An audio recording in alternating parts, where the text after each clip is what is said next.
Di sebuah desa kecil di tanah Jawa, pernah berdiri sebuah rumah yang dikenal sebagai tempat pengobatan paling ampuh.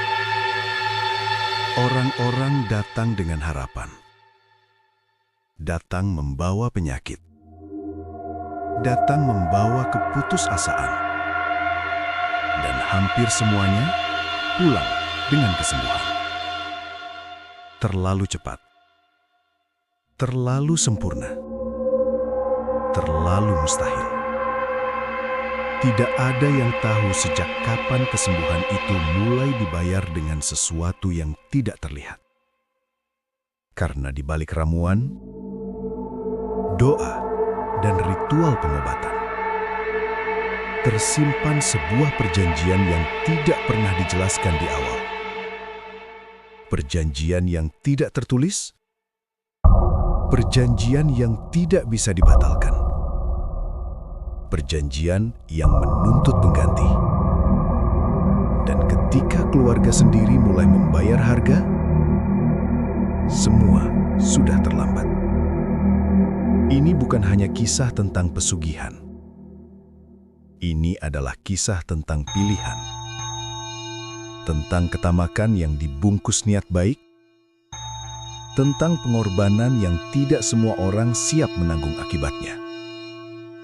Karena di dunia yang memberi dengan cepat, selalu ada sesuatu yang menunggu untuk mengambil kembali.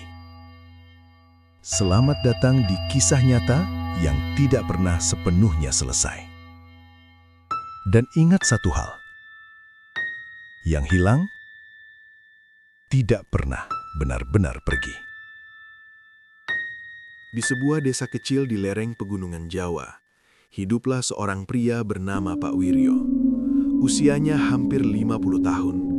Tubuhnya kurus, wajahnya tenang, dan suaranya lembut. Ia dikenal sebagai orang yang pendiam dan jarang bergaul. Dulu, Pak Wiryo hanyalah tukang pijat biasa. Penghasilannya pas-pasan. Rumahnya berdinding papan, landainya tanah, dan atapnya sering bocor saat hujan. Tapi semuanya berubah dalam waktu kurang dari 6 bulan. Namanya tiba-tiba terkenal. Orang-orang menyebutnya sebagai penyembuh yang tidak pernah gagal. Awalnya hanya satu pasien, seorang anak kecil yang demam tinggi berhari-hari dan tidak sembuh meski sudah ke puskesmas. Orang tuanya datang malam hari ke rumah Pak Wiryo. Pak Wiryo hanya meminta segelas air putih dan selembar kain putih bersih. Ia menutup pintu ruang tengah. Tak ada yang tahu apa yang ia lakukan di dalam. Setengah jam kemudian, anak itu keluar dalam keadaan sadar. Demamnya turun drastis. Besoknya ia sudah bisa bermain. Kabar itu menyebar cepat. Sejak malam itu, rumah Pak Wiryo tidak pernah sepi. Setiap pasien yang datang selalu diminta satu syarat. Jangan pernah menceritakan apa yang dilihat di dalam ruang pengobatan. Tidak ada yang berani melanggar, karena setiap orang yang masuk ke ruangan itu selalu merasakan sesuatu yang sulit dijelaskan.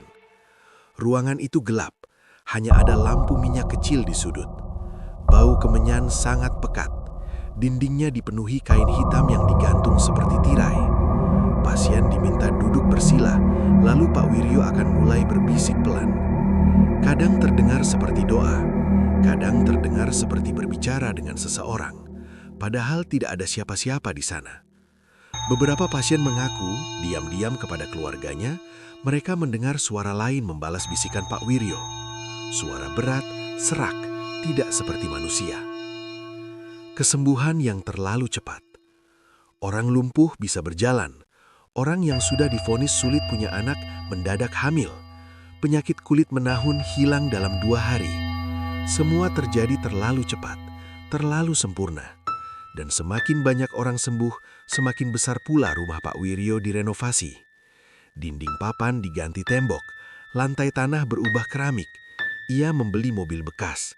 Istrinya memakai perhiasan emas yang dulu tak pernah mampu ia beli. Warga mulai bertanya-tanya, bagaimana mungkin? Keanehan pertama terjadi pada keluarga pasien. Seorang pria bernama Pak Darto datang berobat karena sakit perut parah yang tidak sembuh-sembuh. Setelah 1 kali ritual, sakitnya hilang total. Tapi 3 hari kemudian, istrinya mulai mengalami mimpi buruk. Ia bermimpi ada sosok tinggi berdiri di sudut kamar. Wajahnya tidak jelas, matanya merah redup. Sosok itu hanya berdiri dan menatap. Malam berikutnya, anak mereka yang masih 5 tahun tiba-tiba demam tinggi. Demamnya persis seperti yang dulu dialami Pak Darto. Dan anehnya, dokter tidak menemukan penyebabnya. Pak Darto mulai merasa tidak nyaman. Ia kembali ke rumah Pak Wiryo untuk bertanya. Tapi Pak Wiryo hanya tersenyum. Tidak ada yang gratis di dunia ini, Pak Darto. Semua ada gantinya. Tapi jangan khawatir, tidak selalu nyawa. Jawaban itu membuat bulu kuduk Pak Darto berdiri. Malam yang membuka rahasia.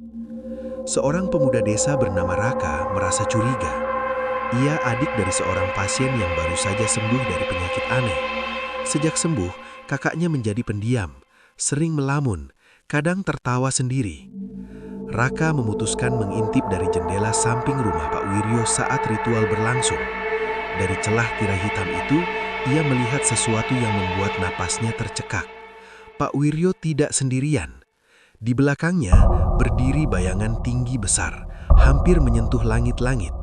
Tubuhnya hitam pekat seperti asap padat, kepalanya miring, dan tangannya menempel di kepala pasien yang sedang duduk bersila. Bukan Pak Wiryo yang menyentuh pasien itu, tapi sosok itu. Raka menahan napas.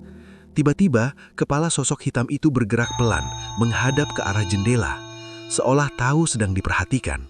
Matanya merah menyala. Raka terjatuh ke tanah.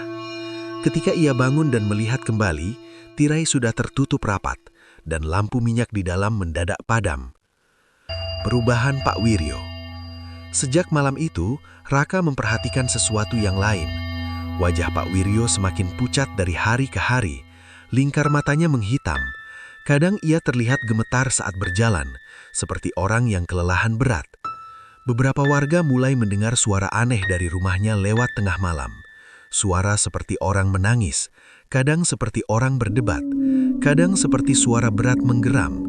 Istri Pak Wiryo jarang terlihat lagi di luar rumah. Anaknya yang masih remaja mendadak berhenti sekolah tanpa alasan jelas. Desa mulai merasa tidak tenang.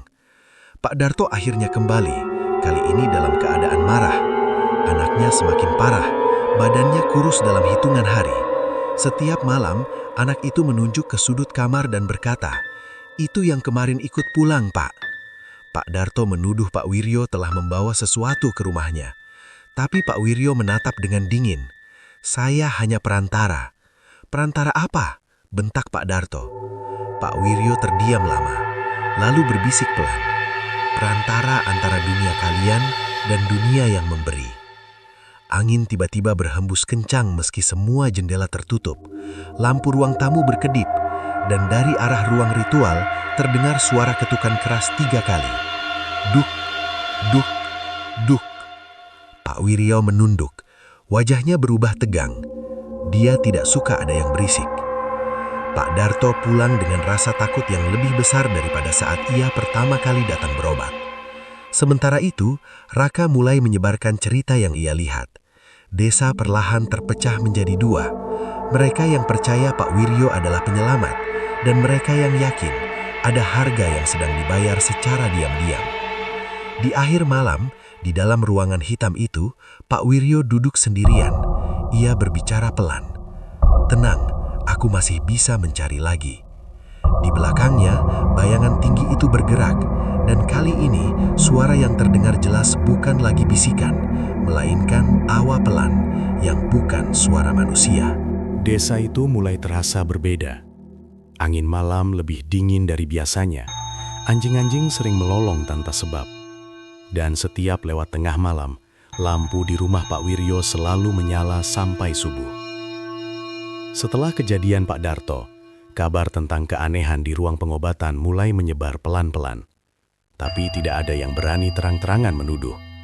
Karena satu hal yang tak bisa dibantah. Orang-orang memang sembuh. Dan bagi orang yang putus asa, kesembuhan lebih penting daripada rasa takut. Tidak ada yang tahu bahwa 2 tahun sebelum ia terkenal, Pak Wiryo hampir kehilangan segalanya. Anaknya, Sinta, pernah sakit keras, panas tinggi selama seminggu. Dokter sudah angkat tangan. Uang habis untuk berobat. Istrinya menangis setiap malam. Di saat paling putus asa itulah, Pak Wiryo didatangi seseorang. Seorang pria tua berjubah lusuh yang datang menjelang maghrib. Namanya tidak pernah disebut. Warga hanya mengenalnya sebagai Mbah Sastro, orang yang jarang terlihat tapi sering dibicarakan jika ada hal gaib di desa. Mbah Sastro duduk di ruang tamu rumah papan Pak Wiryo tanpa diundang. "Aku tahu kamu ingin anakmu sembuh," katanya pelan. Pak Wiryo tidak menjawab, tapi matanya merah karena kurang tidur. "Ada cara, tapi tidak gratis." Kalimat itu terdengar biasa, tapi cara Mbah Sastro mengatakannya membuat udara terasa berat. Ritual di hutan bambu. Malam Jumat Kliwon. Pak Wiryo dibawa ke hutan bambu di pinggir desa, tempat yang bahkan siang hari pun jarang dilewati orang. Mbah Sastro menggambar lingkaran di tanah, menyalakan kemenyan, menaruh ayam hitam dan sesajen. Angin berhenti total. Sunyi. Lalu terdengar suara seperti ranting patah dari balik gelap. Mbah Sastro berbisik, "Kalau kau mau anakmu hidup, kau harus mau menjadi perantara." "Perantara apa?" tanya Pak Wiryo gemetar. "Perantara antara yang meminta dan yang memberi." Tanah di tengah lingkaran seperti bergerak pelan. Asap kemenyan menebal, membentuk bayangan tinggi. Pak Wiryo ingin lari, tapi suara batuk anaknya yang lemah terngiang di kepalanya. "Apa yang harus saya lakukan?" tanyanya akhirnya. Jawaban itu yang tidak pernah dijelaskan secara utuh. Kesepakatan itu sederhana di awal. Pak Wiryo diberi kemampuan menyembuhkan. Sebagai gantinya, setiap kesembuhan akan ditukar dengan energi dari orang terdekat pasien. Bukan selalu nyawa, tapi sesuatu yang berharga. Kesehatan, kewarasan, rezeki, umur. Dan semakin berat penyakit yang disembuhkan, semakin besar pula yang harus diambil. Pak Wiryo hanya mendengar bagian pertama. "Anakmu akan sembuh." Dan memang benar. Keesokan paginya, Sinta bangun dengan tubuh segar. Demamnya hilang. Pak Wiryo menangis bahagia. Ia tidak tahu, malam itu juga istrinya mulai mengalami mimpi buruk yang sama setiap hari. Beberapa minggu setelah ritual, Pak Wiryo menyadari sesuatu. Setiap kali ia menolong orang dengan doa biasa, ia tidak merasa lelah. Tapi setelah ritual yang diajarkan Mbah Sastro, tubuhnya terasa seperti diperas. Kadang ia muntah darah tibis. Kadang ia melihat bayangan berdiri di sudut rumahnya. Awalnya hanya sekilas, lalu semakin jelas. Sosok tinggi hitam itu mulai muncul bahkan tanpa dipanggil. Dan suatu malam, sosok itu berbicara. "Kau sudah berjanji." Suaranya berat, seperti dua suara berbicara bersamaan. Pak Wiryo gemetar. "Aku sudah membayar dengan ayam dan sesajen. Itu hanya pembuka." Sejak saat itu, Pak Wiryo sadar, berjanjinya bukan perjanjian satu malam. Itu kontrak jangka panjang. Kejadian Pak Darto bukan yang pertama. Sebelumnya, seorang wanita bernama Bulina sembuh dari kanker stadium awal setelah datang 3 kali. Tapi suaminya mendadak mengalami kecelakaan kerja seminggu kemudian. Seorang remaja yang sembuh dari kerasukan mendadak kehilangan ingatan sebagian. Seorang ibu yang berhasil hamil setelah 10 tahun menikah, melahirkan bayi yang sering menangis ke arah sudut kamar. Semua seperti pola. Dan Pak Wiryo mulai menyadari pola itu terlalu jelas untuk disebut kebetulan. Konflik batin. Ia mencoba berhenti. Keesokan paginya, Sinta kembali demam. Demam yang sama seperti 2 tahun lalu. Pak Wiryo panik. Malamnya, sosok hitam itu muncul lebih dekat dari sebelumnya. "Hentikan, dan aku ambil milikmu." Pak Wiryo menangis. Ia sadar kini bukan hanya berantara. Ia sudah terikat. Rahasia yang tidak pernah dijelaskan. Mbah Sastro tidak pernah menjelaskan satu hal penting. Perantara tidak hanya menyalurkan, Berantara juga bisa menjadi pengganti jika pasokan berhenti. Dan kini Pak Wiryo mulai merasa waktu itu semakin dekat. Tubuhnya makin kurus, matanya cekun. Dan setiap pasien baru yang datang membuat sosok hitam itu tersenyum lebih lebar. Raka akhirnya menemukan fakta tentang ritual di hutan bambu dari seorang warga tua. Ia mulai menyusun rencana untuk membongkar praktik Pak Wiryo. Sementara itu, di dalam ruang hitam, Pak Wiryo terduduk lemas. "Berapa lagi?" bisiknya pelan. Sosok tinggi itu menjawab tanpa suara. Tapi Pak Wiryo mendengarnya jelas di dalam kepalanya. "Sampai kau sendiri siap menjadi milikku." Lampu minyak padam sendiri. Dan malam itu, untuk pertama kalinya, terdengar suara tangis bukan dari pasien, melainkan dari Pak Wiryo. Sejak Pak Wiryo mencoba menolak pasien untuk pertama kalinya, suasana rumahnya berubah drastis. Bukan hanya terasa dingin, tapi terasa diawasi. Demam yang kembali. Sinta kembali sakit. Demamnya muncul tiba-tiba, persis seperti 2 tahun lalu. Tubuhnya panas, tapi telapak tangannya dingin. Ia menatap kosong ke langit-langit kamar. "Ia berdiri di atas lemari, Pak," bisiknya pelan. Pak Wiryo membeku. "Siapa, Nduk?" Sinta tidak menjawab, hanya menunjuk sudut ruangan. Sudut yang selama ini selalu dihindari istrinya saat malam tiba. Istrinya, Bu Rini, kini semakin kurus. Wajahnya pucat. Ia jarang tidur. Setiap malam ia terbangun karena merasa ada yang duduk di ujung ranjang. Awalnya hanya bayangan. Kini ia mulai mendengar bisikan. "Kau tahu suamimu milik siapa?" Malam itu Pak Wiryo memutuskan berbicara langsung. Ia masuk ke ruang ritual sendirian. Tidak ada pasien. Ia duduk bersila, menyalakan kemenyan. "Asal kau tahu," katanya dengan suara bergetar, "aku tidak pernah berniat menyerahkan keluargaku." Udara mendadak berat. Asap kemenyan tidak naik ke atas, tapi bergerak menyamping, seperti ditiup sesuatu. Lalu suara itu muncul. "Semua yang dekat denganmu, bagian dari jaminan." Pak Wiryo memukul lantai. "Aku yang berjanji, bukan mereka." Suara tawa rendah bergema di ruangan sempit itu. Janji tidak pernah berdiri sendiri. Lampu minyak meledak kecil. Ruangan gelap total. Dan saat cahaya kembali redup, sosok hitam itu sudah berdiri sangat dekat di depannya. Terlalu dekat. Perubahan pada istri. Bu Rini mulai berubah. Ia sering tertawa sendiri saat menyapu. Kadang berbicara seperti membalas seseorang yang tidak terlihat. Suatu siang, tetangga melihat Bu Rini berdiri lama di sumur belakang rumah, menatap ke dalam. Bibirnya komat kamit. Ketika dipanggil, ia tidak merespon. Malamnya, ia berkata pada Pak Wiryo dengan suara datar, "Kalau aku yang diminta, mungkin semuanya selesai." Pak Wiryo menampar meja. "Jangan bicara begitu." Tapi jauh di dalam hatinya, ia tahu kemungkinan itu nyata. Sementara itu, pasien terus berdatangan. Semakin berat penyakitnya, semakin kuat pula tekanan di rumah Pak Wiryo. Ia mulai menyadari pola yang lebih mengerikan. Jika dalam 1 minggu tidak ada ritual besar, keluarganya yang membayar. Sinta mimisan tanpa sebab. Bu Rini pingsan mendadak. Kadang ayam-ayam di belakang rumah mati serentak tanpa luka. Seolah ada sesuatu yang kelaparan. Dan jika tidak diberi dari luar, ia akan mengambil dari dalam.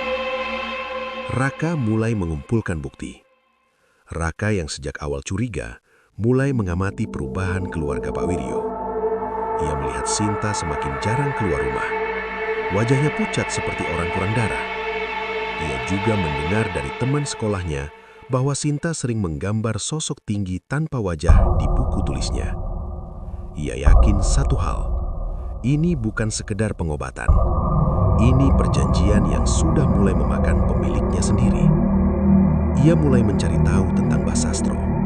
Tapi kabar yang ia dengar membuatnya merinding.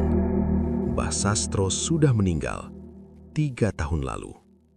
Suatu malam, listrik seluruh desa padam. Hanya rumah Pak Wiryo yang masih menyala oleh lampu minyak. Angin berputar di dalam rumah seperti pusaran kecil. Sinta menjerit dari kamarnya. Pak Wiryo berlari. Ia melihat anaknya duduk tegak di ranjang. Mata terbuka lebar, tapi bukan seperti dirinya. Suara yang keluar bukan suara anak kecil. Kau berhenti memberi, maka kami mengambil. Burini menangis di sudut ruangan. Pak Wiryo gemetar. Aku akan lanjutkan, jangan sentuh mereka. Tubuh Sinta langsung terkulai lemas. Lampu minyak padam serentak. Sunyi. Kesadaran yang terlambat. Di ruang ritual, Pak Wiryo duduk sendirian lagi. Kini ia mengerti penuhnya. Ia bukan lagi sekedar perantara. Ia adalah pengikat. Selama orang-orang datang berobat, keluarganya relatif aman. Tapi jika ia berhenti, kontrak itu akan mengklaim yang paling dekat dengannya. Ia menangis dalam diam. Bukan karena takut, tapi karena sadar. Setiap pasien yang datang sekarang bukan lagi ia yang tolong, melainkan ia gunakan sebagai perisai untuk keluarganya sendiri. Dan itu jauh lebih kejam. Di akhir malam, terdengar lagi ketukan dari ruang ritual. Duk, duk, duk. Pak Wiryo tidak lagi marah. Ia hanya berkata lirih, "Aku akan teruskan, tapi jangan ambil mereka." Dari kegelapan terdengar jawaban pelan. "Selama kau patuh, mereka hanya mencicipi bayangannya." Sementara itu, Raka menemukan buku tua milik almarhum kakeknya tentang perjanjian gaib. Di halaman terakhir tertulis satu kalimat yang membuatnya membeku. Jika perantara menyesal, satu-satunya cara memutus adalah dengan mengganti posisi. Dan Raka mulai mengerti.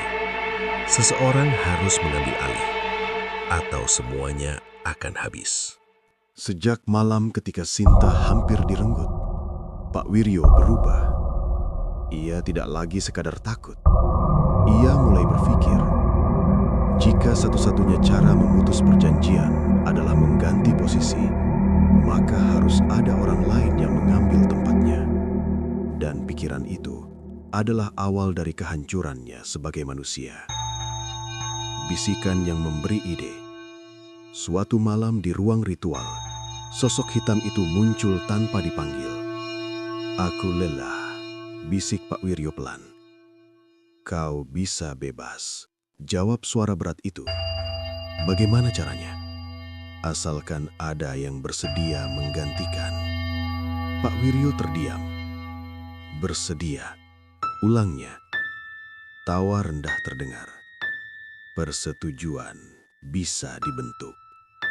Kata-kata itu menancap dalam kepalanya. Target yang mudah.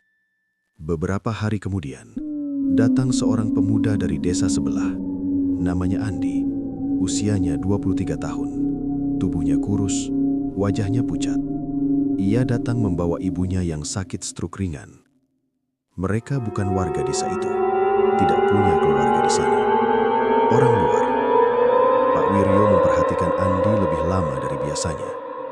Anak itu tampak putus asa. Dan keputusasaan adalah pintu paling mudah dibuka. Ritual yang berbeda. Saat pengobatan ibunya dimulai, suasana ruangan terasa lebih berat dari biasanya. Pak Wiryo melakukan doa seperti biasa. Tapi kali ini, ia menambahkan sesuatu. Sebuah potongan kain kecil yang disentuhkan ke kening Andi saat pemuda itu membantu memegang ibunya.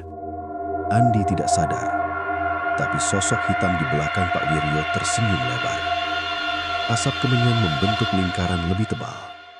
Dan untuk pertama kalinya, Pak Wiryo mendengar suara itu berkata jelas, "Calon yang cocok." Jantungnya berdegup keras. Tanda-tanda pada Andi. Setelah ibunya sembuh secara ajaib dalam 2 hari, Andi mulai mengalami hal aneh.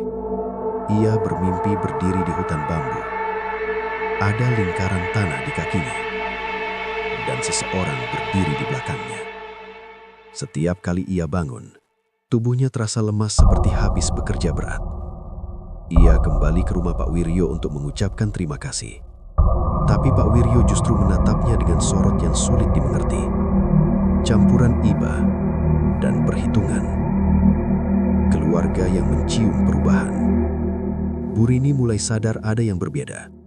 Ia melihat Pak Wiryo lebih sering memanggil Andi ke rumah dengan alasan membantu bersih-bersih atau memperbaiki atap. Sinta pun berkata suatu malam, "Pak, kenapa bayangan itu sekarang berdiri di belakang Mas Andi?" Pak Wiryo membentak, "Diam!" Tapi hatinya gemetar. Karena itu berarti prosesnya mulai berjalan. Raka menyadari rencana itu. Raka yang terus mengawasi rumah Pak Wiryo mulai melihat pola baru. Setiap kali Andi datang, Sinta terlihat lebih segar. Bu Rini tidak lagi mimpi buruk malam itu. Seolah beban di rumah itu berpindah perlahan. Raka teringat kalimat di buku tua. Pengganti tidak selalu tahu bahwa ia telah dipilih. Ia mulai panik karena Andi tidak tahu apa-apa. Ia hanya anak yang ingin ibunya sembuh. Konflik moral. Malam itu Pak Wiryo duduk sendiri. Ia memandangi foto keluarganya. Apakah ia tega menyerahkan orang lain demi keselamatan anak dan istrinya? Jawabannya, sudah ia lakukan sejak ritual pertama. Ia hanya belum mengakuinya. Suara itu kembali berbisik. Kau hanya perlu membawanya ke tempat awal. Hutan bambu, lingkaran tanah, dan perjanjian baru. Puncak ketegangan. Pak Wiryo akhirnya mengundang Andi malam Jumat Kliwon. Alasannya sederhana. Ada ritual tambahan agar ibumu benar-benar pulih total. Andi ragu. Tapi demi ibunya, ia setuju. Raka mengetahui rencana itu. Ia mencoba memperingatkan Andi. "Jangan datang malam itu," katanya. "Kenapa?" tanya Andi bingung. Raka tidak tahu bagaimana menjelaskan tanpa terdengar gila. Sementara itu di rumah, Bu Rini menangis diam-diam. Ia tahu apa yang sedang direncanakan suaminya. Dan untuk pertama kalinya, ia berkata tegas, "Kalau kau lakukan ini, kau bukan lagi suamiku." Pak Wiryo hanya menjawab pelan, "Kalau aku tidak lakukan, kau dan Sinta yang diambil." Penutup episode 4. Malam Jumat Kliwon tiba. Hutan bambu kembali sunyi. Lingkaran tanah digambar ulang. Angin berhenti. Andi berdiri di tengah lingkaran, tidak menyadari apa yang sebenarnya sedang terjadi. Pak Wiryo berdiri di luar lingkaran. Tangannya gemetar. Di belakangnya, sosok hitam itu muncul lebih jelas dari sebelumnya. "Mulailah," bisiknya. Dan tepat saat Pak Wiryo hendak mengucapkan kalimat pengikat, terdengar teriakan dari kejauhan. "Berhenti!" Raka lari menerobos gelap. Ritual terhenti. Tapi sesuatu sudah terlanjur dipanggil. Dan tanah di bawah kaki Andi mulai retak perlahan. Teriakan Raka memecah sunyi hutan bambu. "Berhenti!" Pak Wiryo terkejut. Mantra di bibirnya terputus. Andi yang berdiri di tengah lingkaran menoleh bingung. "Ini apa sebenarnya?" teriak Andi. Tanah yang tadi mulai retak mendadak berhenti bergerak. Tapi udara berubah. Sangat dingin. Asap kemenyan yang belum padam berputar liar seperti pusaran kecil. Dan dari balik gelap bambu terdengar suara panjang dan berat. Bukan tawa, bukan bisikan, tapi geraman, amarah yang tidak suka diganggu. Sosok hitam itu muncul lebih jelas dari sebelumnya, lebih tinggi, lebih pekat. Kali ini Andi bisa melihatnya. Ia mundur beberapa langkah, tapi kakinya seperti berat. "Apa itu?" Suaranya bergetar. Pak Wiryo menelan ludah. Raka menarik Andi keluar dari lingkaran dengan paksa. Dan itulah kesalahan fatalnya. Lingkaran yang belum selesai ditutup terbelah. seperti segel yang dirusak sebelum waktunya. Suara geraman berubah menjadi teriakan panjang yang membuat telinga berdenging. Angin berputar kencang. Daun bambu bergesekan seperti ribuan bisikan marah. Pak Wiryo jatuh berlutut. "Aku akan perbaiki, aku akan lanjutkan," teriaknya. Tapi suara itu menjawab dengan nada berbeda dari biasanya.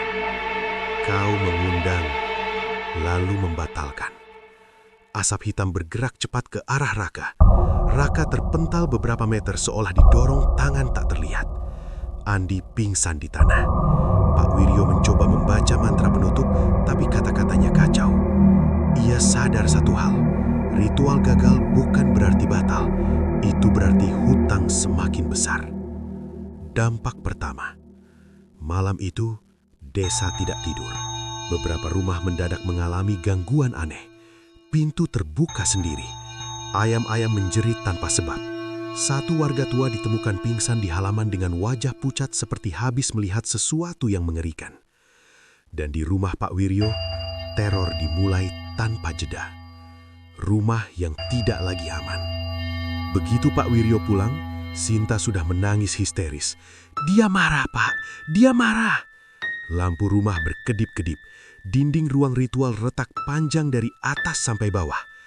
Bu Rini terjatuh di dapur karena seperti ada yang mendorongnya. Suara benda pecah terdengar berulang kali, meski tak ada yang menyentuh. Pak Wiryo mencoba masuk ke ruang ritual. Begitu pintu dibuka, bau anyir menyengat keluar. Di lantai, bekas lingkaran lama muncul kembali dengan sendirinya. Padahal sudah ia hapus. Dan di tengah ruangan, terlihat bekas tapak kaki besar mengarah ke kamar Sinta. Amarah yang dibayar langsung. Malam itu, Sinta kembali kerasukan. Tapi kali ini berbeda.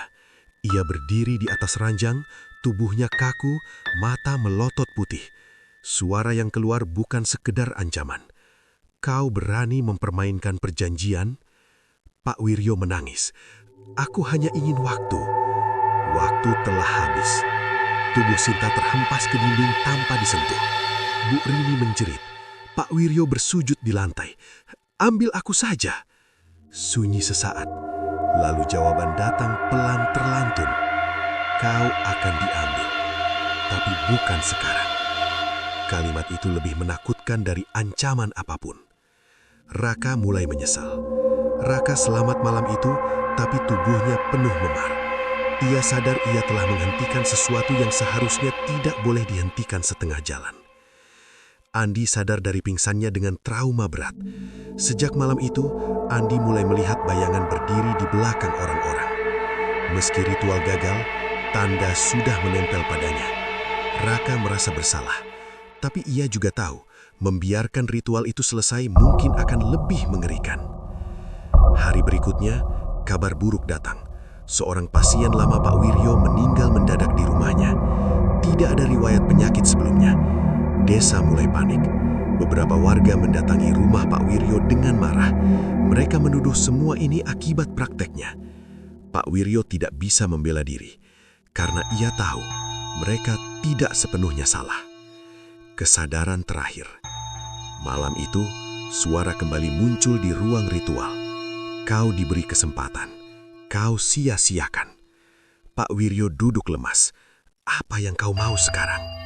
Pengganti tetap dibutuhkan, tapi kini bukan pilihanmu lagi. Pak Wiryo merasakan hawa dingin menjalar ke tulang sumsumnya. Artinya satu, entitas itu akan memilih sendiri. Dan jika tidak ada orang luar yang cocok, keluarganya tetap kandidat terdekat. Di akhir malam, Sinta menggambar sesuatu lagi di buku tulisnya. Bukan hanya sosok tinggi, kini ada dua gambar. Satu berdiri di belakang Pak Wiryo, satu lagi berdiri di belakang Raka. Dan di bawah gambar itu, ia menulis satu kalimat dengan huruf besar. "Segera diganti." Sementara itu, di luar rumah, angin berhenti total. Seolah desa itu sedang menunggu siapa yang akan diambil berikutnya. Sejak ritual gagal di hutan bambu, suasana desa seperti digantung dalam ketakutan. Orang-orang mulai menghindari rumah Pak Wiryo. Tapi anehnya, pasien masih datang. Semakin dilarang, semakin banyak yang nekat. Karena kabar tentang kesembuhan instan tetap lebih kuat daripada isu teror. Dan entitas itu mulai bergerak tanpa menunggu izin. Tanda yang berpinggah. Andi jatuh sakit. Bukan penyakit biasa. Tubuhnya sehat secara medis. Tapi setiap malam ia berjalan keluar rumah tanpa sadar. Ibunya beberapa kali menemukan Andi berdiri menghadap hutan bambu. Diam, seperti sedang mendengarkan sesuatu. Ketika ditanya, ia hanya berkata pelan, "Ada yang memanggil." Raka yang mendengar kabar itu langsung sadar. Tanda belum hilang dari Andi. Ritual memang gagal, tapi proses pemilihan sudah dimulai. Namun malam berikutnya, sesuatu yang lebih mengerikan terjadi. Bukan Andi yang kerasukan, bukan pasien lain, tapi Sinta. Ia berdiri di ruang tengah rumahnya, memegang buku gambar. Wajahnya tenang, terlalu tenang. "Pak," katanya datar. Dia bilang tidak perlu orang luar. Pak Wiryo membeku. "Apa maksudmu?" Sinta tersenyum tipis. "Aku saja cukup." Lampu di rumah langsung padam. Udara mendadak sesak. Dan suara itu terdengar jelas. Kali ini bukan hanya oleh Pak Wiryo, tapi oleh Bu Rini juga. Yang paling dekat, paling kuat. Kontrak mengencang. Pak Wiryo berteriak marah. "Tidak, dia tidak pernah ikut perjanjian." Suara itu menjawab tanpa emosi. "Darahmu mengikatnya." Pak Wiryo baru menyadari kebenaran yang tidak pernah ia pikirkan. Saat ia membuat perjanjian 2 tahun lalu, ia tidak hanya membawa namanya sendiri, ia membawa garis keturunannya. Itulah sebabnya Sinta selalu menjadi yang pertama terkena dampak jika ia berhenti. Ia bukan sekedar jaminan, ia adalah cadangan. Raka kembali membaca buku tua peninggalan kakeknya. Di salah satu halaman kecil tertulis, jika perantara gagal menyediakan pengganti luar, maka darah terdekat menjadi pilihan utama. Raka merasa mual. Artinya sejak awal, keluarga Pak Wiryo memang tidak pernah benar-benar aman. Ia berlari ke rumah Pak Wiryo malam itu juga. Dan yang ia lihat membuat kakinya lemas. Proses pemindahan. Sinta duduk di ruang ritual. Bukan dipaksa. Ia duduk sendiri. Lingkaran di lantai muncul kembali. Tanpa digambar. Asap tipis naik dari tanah. Pak Wiryo mencoba menarik anaknya keluar, tapi tubuh Sinta terasa berat seperti diikat sesuatu. "Aku tidak takut, Pak," katanya pelan. "Itu bukan kamu yang bicara," teriak Pak Wiryo. Sosok hitam itu muncul di belakang Sinta. Kali ini lebih solid, lebih jelas. Dan untuk pertama kalinya, Bu Rini melihat wujudnya dengan mata kepala sendiri. Ia menjerit histeris. Pengakuan yang terlambat. Pak Wiryo jatuh bersujud. "Aku siap menggantikan sekarang, ambil aku." Sunyi sesaat, lalu suara itu berkata pelan, "Kau memang akan diambil, tapi bukan sebagai pengganti." Pak Wiryo mengangkat wajahnya. "Sebagai milik." Kalimat itu membuat darahnya seperti berhenti mengalir. Artinya, posisi perantara tidak lagi otomatis kembali padanya. Jika Sinta dipilih, ia tetap akan diseret. Gangguan menyebar ke desa. Di waktu bersamaan, beberapa warga mulai mengalami kejadian aneh. Anak kecil demam mendadak. Seorang ibu hamil pingsan tanpa sebab. Seekor sapi mengamuk dan mati tiba-tiba. Seolah energi yang dilepaskan akibat ritual gagal kini mencari saluran baru. Entitas itu tidak lagi menunggu satu korban. Ia lapar. Raka masuk ke ruang ritual tepat saat asap mulai membentuk pusaran di atas kepala Sinta. "Pak Wiryo, kalau ini selesai semuanya tidak bisa dibalik lagi." Pak Wiryo menangis. Bu Rini memeluk kaki anaknya yang dingin. Sosok hitam itu mengangkat tangannya perlahan. Udara bergetar. Sinta terangkat beberapa sentimeter dari lantai. Dan suara itu berkata, "Pengganti telah dipilih." Tiba-tiba, dari luar terdengar suara azan subuh menggema dari masjid desa. Pusaran asap goyah. Sinta jatuh kembali ke lantai. Lingkaran retak. Sosok hitam itu mundur perlahan ke sudut ruangan. Tapi sebelum menghilang, ia berkata, "Waktumu tinggal sedikit." Sunyi kembali. Sinta tak sadarkan diri. Pak Wiryo memeluk anaknya sambil gemetar. Raka tahu satu hal. Mereka tidak punya banyak malam tersisa. Dan pilihan sekarang bukan lagi tentang mencari pengganti, tapi tentang siapa yang rela mengakhiri semuanya. Sejak subuh yang menyelamatkan Sinta untuk sementara, rumah Pak Wiryo seperti menunggu eksekusi. Tidak ada lagi gangguan kecil. Tidak ada lagi ketukan. Justru itu yang lebih menakutkan. Karena sunyi seringkali adalah tanda sesuatu sedang menyiapkan langkah terakhir. Sinta tidak sadar selama sehari penuh. Tubuhnya dingin, tapi nafasnya stabil. Burini tidak berhenti menangis. Pak Wiryo duduk di depan ruang ritual tanpa bergerak, seperti penjaga yang menunggu hukuman. Raka datang membawa buku tua itu lagi. "Kita tidak bisa terus menunda," katanya tegas.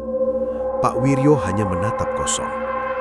Di sini tertulis, kalau perantara ingin benar-benar memutus kontrak, harus ada pengorbanan sadar, bukan karena dipilih, tapi karena menyerahkan diri. Pak Wiryo mengangkat kepala. Artinya seseorang harus masuk ke lingkaran itu dengan niat mengakhiri, bukan menggantikan. Sunyi. Kalimat itu jauh lebih berat daripada mencari pengganti. Karena ini bukan soal memindahkan beban. Ini soal memutus rantai. Malam Jumat kembali datang. Pak Wiryo berdiri di depan keluarganya. "Aku yang akan masuk." Burini langsung memeluknya erat. "Kalau kamu hilang, bagaimana kami?" Pak Wiryo tersenyum pahit. "Kalau aku tidak lakukan ini, kita semua hilang pelan-pelan." Raka berdiri di sampingnya. "Kalau ini gagal," Pak Wiryo menatap ruang ritual. "Kalau gagal, jangan biarkan Sinta mendekat lagi ke ruangan itu." Lingkaran tanah digambar ulang. Kali ini bukan untuk memanggil, tapi untuk mengakhiri. Pak Wiryo masuk ke tengah lingkaran. Tidak ada pasien, tidak ada orang luar, hanya dirinya. Ia duduk bersila, menutup mata. "Asal perjanjian dibuat dengan kehendakku, maka malam ini aku cabut dengan kehendakku." Angin mulai berputar, asap muncul tanpa kemenyan, dan sosok hitam itu hadir lebih cepat dari sebelumnya. Lebih besar, lebih nyata. "Kau tidak bisa mencabut yang sudah menjadi milikku." "Aku bukan milikmu, aku hanya bodoh," jawab Pak Wiryo. Sosok itu bergerak mendekat. Bodoh tidak membatalkan janji. Pak Wiryo menggertakkan gigi. "Kalau harus ada yang diambil, ambil aku sepenuhnya. Jangan sisakan apapun untuk keluargaku." Ruangan bergetar hebat. Lampu pecah, dinding retak. Sinta yang baru sadar dari pingsannya tiba-tiba berlari ke ruang ritual. "Jangan, Pak!" Raka mencoba menahannya, tapi terlambat. Sinta masuk ke lingkaran, dan itu kesalahan fatal. Begitu Sinta menyentuh tangan ayahnya, lingkaran menyala merah redup. Sosok hitam tertawa panjang. Darah selalu kembali ke darah. Pak Wiryo sadar, karena Sinta masuk atas kemauan sendiri, perjanjian tidak lagi satu arah. Kini entitas memiliki dua ikatan kuat. Tubuh Pak Wiryo terangkat perlahan. Sinta ikut terseret. Burini menjerit dari luar lingkaran. Raka mencoba masuk, tapi seperti ada dinding tak terlihat menahannya. Di tengah pusaran gelap, Pak Wiryo berteriak pada anaknya, "Lepaskan tanganku!" Sinta menangis. "Aku tidak mau kamu sendiri." Pak Wiryo memaksakan senyum. "Kalau kau ikut, semua sia-sia." Dengan sisa tenaga terakhir, Pak Wiryo mendorong Sinta keluar lingkaran. Raka menangkap tubuh gadis itu tepat sebelum lingkaran menutup kembali. Dan saat itu terjadi, lingkaran mengeras seperti batu, menutup hanya dengan satu orang di dalamnya, Pak Wiryo. Pengorbanan yang tidak bisa dibatalkan. Sosok hitam berdiri tepat di belakang Pak Wiryo. "Sekarang, kau milikku sepenuhnya." Pak Wiryo menutup mata. "Asal keluargaku bebas." Sunyi panjang. Lalu pusaran gelap menyedot cahaya ruangan. Semua lampu padam. Angin berhenti total. Dan ketika cahaya subuh masuk melalui celah jendela, lingkaran itu kosong. Pak Wiryo hilang. Tidak ada tubuh, tidak ada bekas. Hanya lantai yang retak membentuk garis panjang seperti bekas sesuatu diseret ke bawah tanah. Sinta selamat. Bu Rini selamat. Gangguan di desa berhenti mendadak. Tidak ada lagi ketukan malam. Tidak ada lagi pasien mendadak sakit setelah sembuh. Semua terasa normal kembali. Terlalu normal. Tapi Raka tahu satu hal. Perjanjian memang bisa diputus. Namun pengorbanan yang dilakukan dengan cara seperti itu jarang benar-benar berakhir tanpa sisa. Malam ketujuh setelah hilangnya Pak Wiryo, Sinta terbangun tiba-tiba. Ia berjalan ke ruang ritual yang kini kosong. Ia menunduk, lalu berbisik pelan. Pak, tidak ada jawaban. Tapi di sudut ruangan, bayangan tipis bergerak sebentar. Sangat tipis, seperti asap yang menolak hilang. Dan dari arah tanah yang retak, terdengar satu ketukan pelan. Duk. 7 hari setelah hilangnya Pak Wiryo, desa kembali seperti biasa. Tidak ada lagi pasien aneh, tidak ada lagi gangguan malam, tidak ada lagi kematian mendadak. Rumah Pak Wiryo menjadi sunyi. Ruang ritual dikosongkan. Tirai hitam dibakar. Lantai yang retak ditutup semen baru. Secara kasat mata, semuanya selesai. Tapi trauma tidak pernah ikut hilang bersama orang yang dikorbankan. Rumah tanpa keluarga. Bu Rini menjadi pendiam. Ia jarang keluar rumah. Setiap orang yang datang hanya ia jawab dengan senyum tipis dan kalimat yang sama. Semua sudah selesai. Sinta kembali sekolah, tapi ia tidak pernah lagi menggambar seperti dulu. Buku-bukunya kosong. Jika guru bertanya, ia hanya berkata, "Ayah sudah pergi, tidak akan kembali." Nada suaranya datar, terlalu datar untuk anak seusianya. Raka sering datang memastikan keadaan mereka, dan setiap kali ia duduk di ruang tengah, ia selalu merasa satu hal. Ada yang belum benar-benar pergi. Tanda-tanda yang halus. Gangguan besar memang berhenti, tapi gangguan kecil mulai muncul. Air sumur kadang terasa lebih dingin dari biasanya. Ayam berkokok tepat pukul 3 pagi selama beberapa malam berturut-turut. Lampu ruang tengah berkedip sebentar, lalu normal kembali. Tidak cukup besar untuk menimbulkan kepanikan, tapi cukup untuk mengingatkan bahwa sesuatu masih memperhatikan. Mimpi yang sama. Pada malam ke-14, Sinta mengalami mimpi. Ia berdiri di ruang ritual yang dulu. Lingkaran tanah masih ada.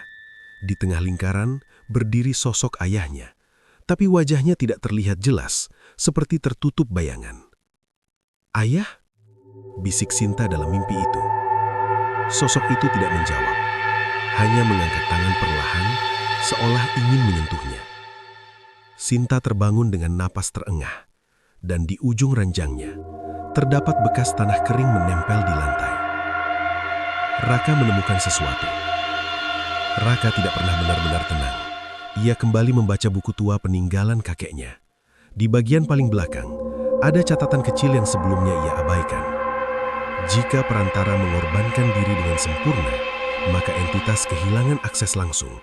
Namun, jejaknya tetap tertinggal pada darah dan tempat. Raka membeku. Artinya perjanjian memang terputus, tapi bekasnya tidak pernah bersih total. Dan jejak itu ada pada Sinta. Ketukan yang kembali. Malam itu, hujan turun deras. Bu Rini tertidur lebih awal karena kelelahan. Sinta duduk sendiri di ruang tengah. Tiba-tiba terdengar suara dari arah lantai ruang ritual. Duk! Ia menoleh. Sunyi. Lalu lagi. Duk! Sinta berdiri perlahan.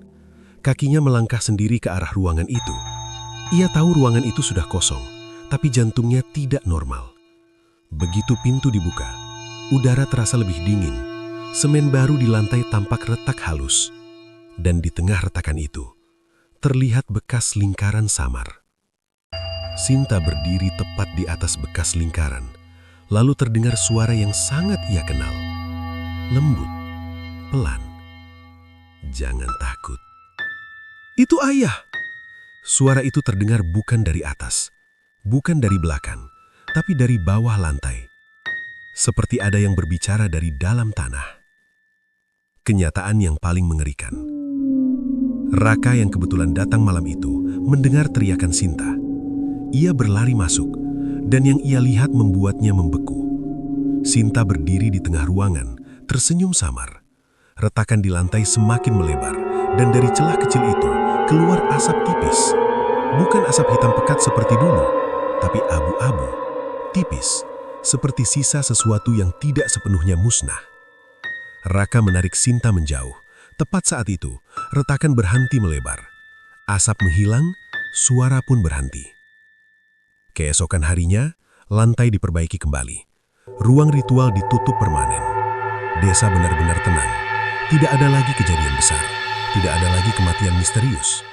Secara hukum alam, semuanya selesai. Tapi setiap malam tepat pukul 3, Sinta selalu terbangun sesaat. Bukan karena suara, bukan karena mimpi, tapi karena ia merasa ada yang berdiri di dekat jendela kamarnya. Tidak mengganggu, tidak berbicara, hanya berdiri, seperti penjaga, atau seperti sesuatu yang memastikan perjanjian memang sudah putus, tapi ikatan darah tidak pernah sepenuhnya hilang. Beberapa bulan kemudian, rumah Pak Wiryo dijual. Bu Rini dan Sinta pindah ke kota. Desa kembali normal sepenuhnya. Raka tumbuh dewasa membawa rahasia itu sendirian. Namun, setiap kali ia melewati hutan bambu di pinggir desa, ia selalu mendengar satu hal yang tidak pernah ia ceritakan pada siapapun. Suara langkah pelan mengikutinya, dan sekali, sangat pelan, ia mendengar bisikan. Perantara boleh pergi, tapi dunia yang memberi tetap ada. Dan sejak saat itu, Raka tahu, yang hilang memang tidak pernah kembali, tapi tidak pernah benar-benar pergi.